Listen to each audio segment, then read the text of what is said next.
karomah anu umum anu tiasa ngahalangan eta mah anu kitu mah. Justru anu salarasna karomah nu mana? Wal karomatul maknawiyah, karomah maknawiyah. Naon cenah ari karomah maknawiyah? Karomah maknawiyah mah al istiqomatil abdu rabbahu fil dhahir wal batin. Istiqomah na ieu hamba dina ibadah ka Gusti Allah lahir batinna. Ibadah ka Gusti Allah eta istiqomah. Janten upami urang tos kersa gagaduhan amalan sok sanaos sakedik tapi diistiqomahkeun ta eta teh nu kitu. Karomah maknawiyah teh. Upami urang nyebatkeun di Cikawung aya para wali, aya. No tinggal eta istiqomahna. Eta nu ngugahkeun jam 3 ungi adan awal saha eta teh.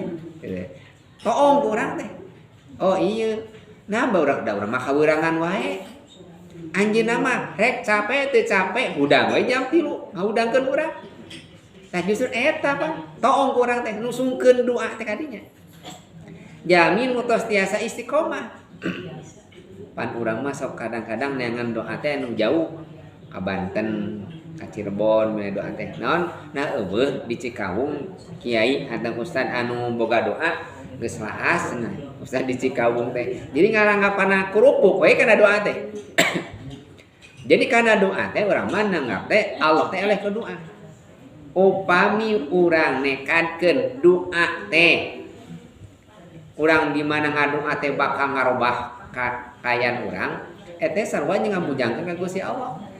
Margi Allah mah di mana ngajabah teh lain kulantaran seukeutna doa. Tah ieu teh doa teh mati. Kan eta teh nyebutkeun kitu teh. Jadi lamun nyebutkeun doa mati berarti Allah teh eleh ku doa. Ari doa kumaha? Doa teh Allah mah ngajabah doa lain Allah matihna doa. Tapi naon? Kulantaran Allah ridho. Ieu teh. Saya sedana mati. Lamun urang nyebutkeun doa mati eta teh tos kedah di ieu tauhidna eta teh. Tauhidna teh. Jadi seolah-olah Allah teh eleh ku doa. Nah, justru anu karomah maknawiyah mah jami anu tos istiqomah lahir batin ibadah ka Gusti Allah.